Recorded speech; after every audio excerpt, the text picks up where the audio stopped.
بسم اللہ الرحمن الرحیم۔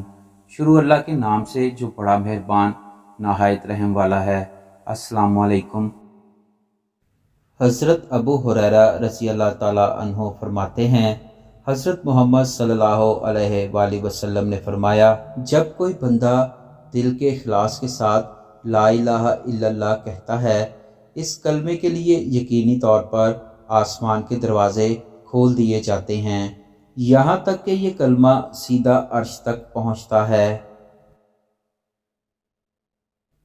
یعنی فوراً قبول ہوتا ہے، بشرطے کہ وہ کلمہ پڑھنے والا کبیرہ گناہوں سے بچتا ہو۔